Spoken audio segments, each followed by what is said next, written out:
Today's lecture deals with the market of pure competition, sometimes called perfect competition. We have 4 types of markets that producers could work in, and that would be pure competition, monopoly, which would be the other extreme, monopolistic competition, and oligopoly. Today we're going to start with pure competition. As a definition, pure competition is a market which has, number one, many producers. And as a result, we could say that it is very easy to enter the market. Furthermore, the type of product that perfectly competitive producers produce is homogeneous or undifferentiated. The advertising that we will use for pure competition is going to be a very general, because it's not going to affect one particular producer since there are so many and the products are undifferentiated.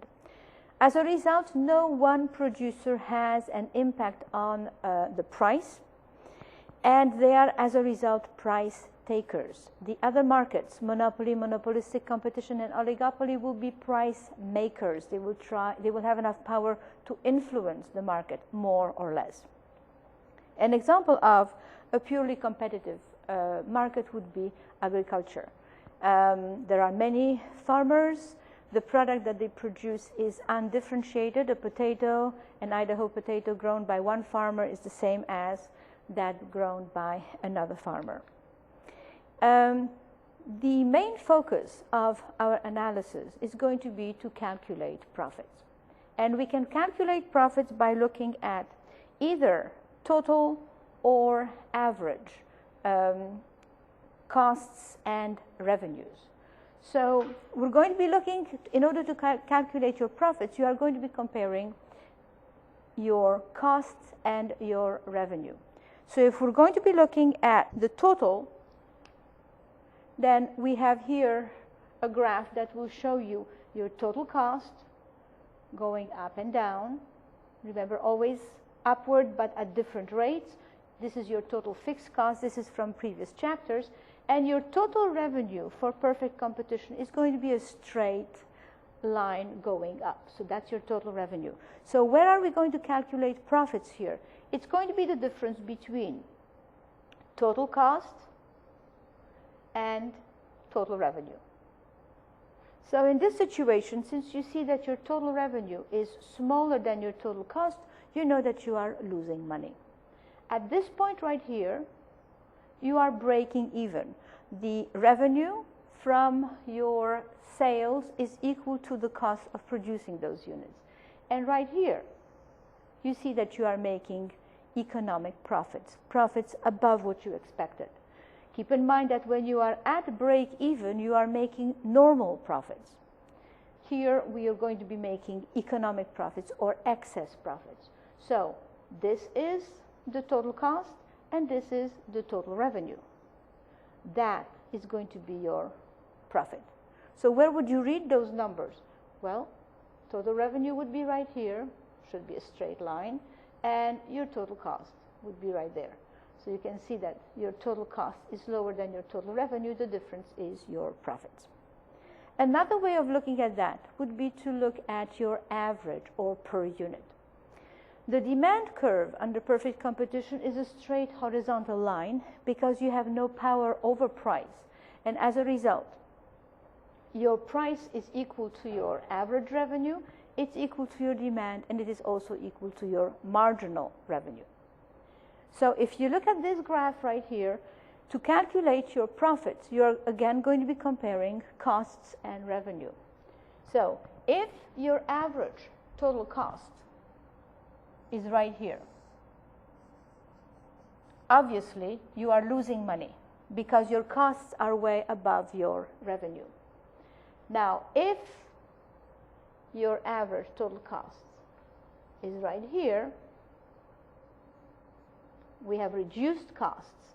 This is total cost 2. This would be total cost 1. You see that you are breaking even because your costs are equal to your revenue, just like it was right here in this situation. Your total cost was equal to your total revenue. Here your average total cost is equal to your average revenue. You are making only normal profits. Now what if your price falls to right here? Well, your revenues are higher than your costs and you are making money. So all this area would have been your total, your average profits. And this would be your average total cost, 2, actually 3, because 2 was right here. So you would like to see your costs below your revenue, and the difference is going to show you your average profit. So at what point would you like to produce right here? You would like to produce at the point where your profits are going to be at their maximum. And where does this happen? When your marginal cost is equal to your marginal revenue. That's probably the most important thing that you need to remember from this microeconomics class. Everything is going to be based on MC equal to MR. Let me explain. So if you have a situation where this is your marginal cost and this is your marginal revenue, your maximum profit is going to be at the point where the two meet. Well, you may be asking, well, how come you have profits if the cost is equal to the revenue? Well, the point here is that we need to distinguish and differentiate between average and marginal. Marginal cost, as you remember, is the cost of producing one extra unit, and marginal revenue is the revenue derived from selling one more unit. So let's see what happens.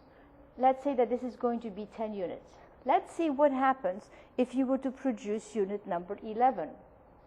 But unit number 11 would have a cost that is higher than the revenue. Let's put some numbers.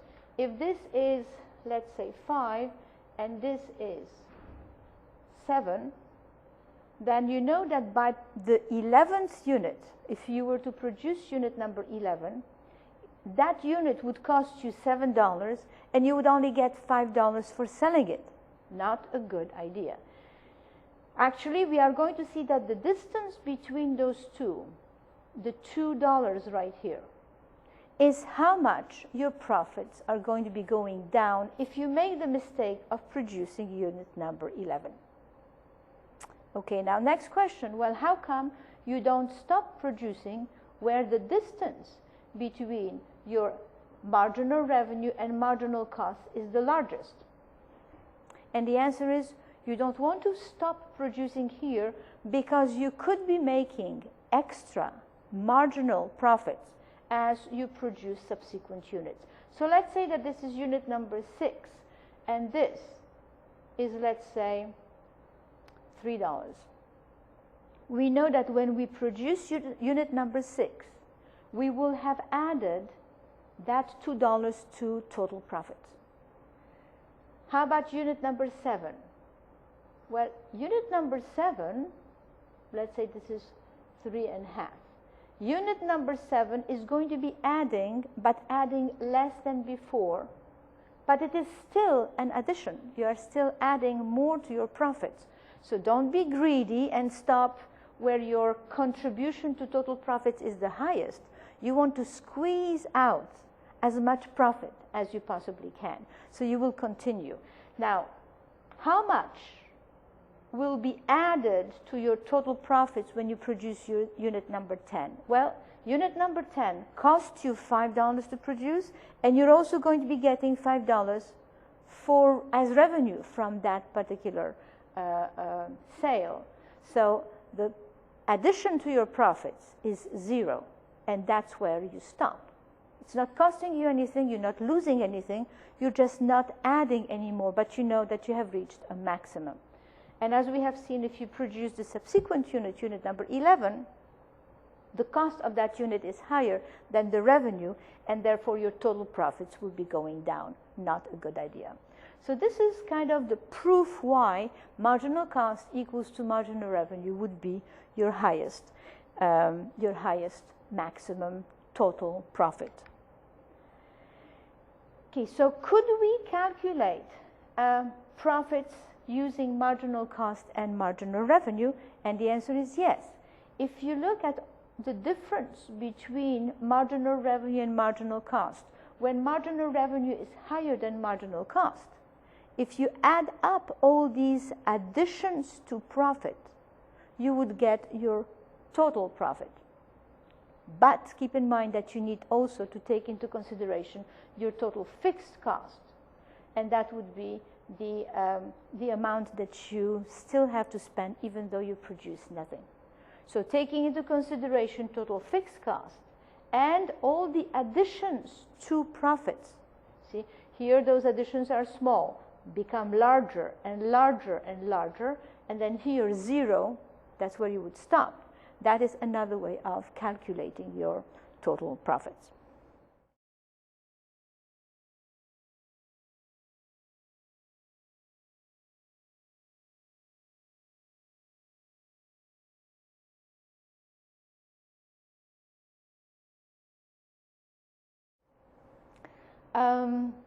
We have seen total profits right here using total cost and total revenue. Now we're going to be looking at averages. So on this graph, you have your revenue. All of your revenues are one and the same line. This is very convenient, but this is only going to apply to your perfect competition, because the other types of markets are not going to have a horizontal line demand curve. So when you're looking here at your average total cost and marginal cost, remember they were U-shaped. And how many units are you going to be producing? Well, you will produce the quantity that will maximize your profits. And if you remember, it would happen where marginal cost and marginal revenue cross. So that's right here. So MC equal to MR will give you the quantity that you need to produce in order for your profits to be the highest. Now, how much or how large are your profits? Here we're going to be comparing average revenue and average total cost. But that has to happen at the maximum profit. So all the other quantities are irrelevant. We will only be looking at quantity number 5. So if you go up, you hit your average total cost, you see that it is $8. So each one of those 5 units costs you $8 a piece. If you continue up, you will see that the average revenue, because at this point you are comparing averages. Before, when you were trying to figure out how many units to produce, you compared marginals. So here, as you're comparing averages, you're going to say, okay, now I can get $10 for each one of the 5 units, and they each cost me $8. So I'm making $2 a piece. So that would be your average profit. How can you calculate your total profit? It's going to be this whole area right here, because you are making $2 a piece on 5, that is going to be your $10 as your total profits. Let's double check. What is your total cost here? Well, your average total cost is of 5 units is $8. So 8 times 5 is equal to 40. And your total revenue, which is P times Q, you are selling 5 units at $10 a piece. So 10 times 5, it is equal to 50. The difference between the two is 10, and that's exactly the same as this particular area right here, showing you your total profits. So marginal, the sum of all the differences between MC and MR, hopefully MR higher than your MC, or your total cost, total revenue, or your average total cost and average revenue. These are all the ways that you're going to use to calculate your total profits. Now, there are times where we may be losing money, and that would be in a situation where we are going to be minimizing our losses. So here we have the cost curves, and what we need here is a revenue curve to show whether we are making money or whether we are losing money. So here, if your total, if your price, demand, or average revenue, they're all one and the same, remember, is right here, at this price, at price, let's say 10, we are making economic profits. I don't want to add too much information on that particular graph because we will be using, we will be adding more lines, not to confuse you, but if the price here was of $10, then how many units would you produce? Remember, this is also equal to your marginal revenue. We need to produce at MC equal to MR because that's where our profits are at their maximum, right here. So we would be producing this quantity right here. Okay, and our profits would be this distance, your average total minus average revenue. This is also your average revenue. And you would calculate how much you would read how much your average total cost is. You know that your average revenue is 10. The difference, that's your profit. Well, what if your price falls to right here? This is going to be P2. Let's say this is $7. Are you going to be, this is again price. Are you going to be producing the same amount, more or less? Well, at this point, MC is equal to MR is right here, and the quantity that will be produced is lower. So let's go like this. Your average variable cost right here is, let's say, $4. Your average total cost, you calculate from here, let's say, is $8. So at this point, we can calculate how much we are losing, because we know we're losing since we are below your average total cost curve. So our total revenue at P7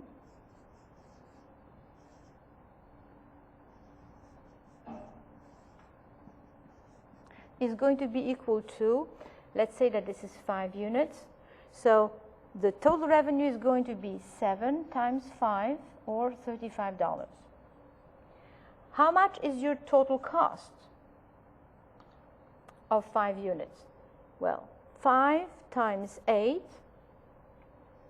8 times 5 is equal to 40. So we know that we are losing $5. So you can see that total cost, this larger area, 8 times 5, is your $40. The revenue is based on the price of $7, that's 35. We are losing $5. How much would we have lost if we closed down altogether? Remember, when you close, you have to calculate and you have to pay your total fixed cost. Where is your total fixed cost? There is no fixed cost curve. But if you remember from the cost curve analysis, you will know that the total fixed cost would be the vertical distance between average total and average variable cost. So if your average total cost of 5 units is 8 and your average variable cost of 5 units is 4, then 4 is your average fixed cost of 5 is equal to the difference, or $4, the difference between those two. Now, how much is your total fixed cost of 5?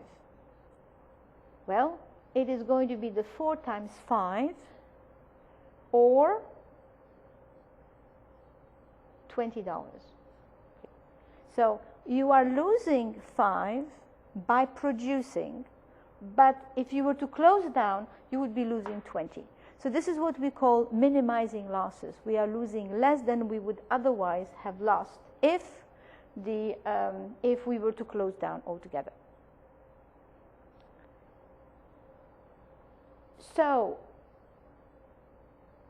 if the price is below average total cost but above average variable cost, you are paying all of your variable costs and part of your fixed cost. Let's see how this shows here. Well, if you have a revenue of $7 a piece, then you're able to pay your workers 4 times 5 or $20. At the same time, you are able to pay this much, or $3, out of the $4 of the average fixed cost. So when you are selling those goods, you are covering the cost of your workers plus 2/3 of the cost of your fixed cost, the cost that will have to be paid even if you do not produce anything. Now, if your price was to fall below average variable, then at that point, and that would be like, let's say right here, if the price is $3, then you are losing more than you would have lost if you closed down altogether, because you would still be producing right here, MC is equal to MR. It will always be your best, whether it is maximizing profits or minimizing losses. You always want to focus on MC is equal to MR. So now if you look at, if you go up to the average total cost, you will see that this, or 9.5, is going to be your average total cost, and it so happens that this is also $4 would be your average variable cost. So you're losing all of your fixed costs plus also $1 a piece of your variable costs. So you don't even make enough money to pay for your workers. You're only making part of the cost of producing, which is a cost that you would not have had if you closed down altogether. So this would be your minimizing losses.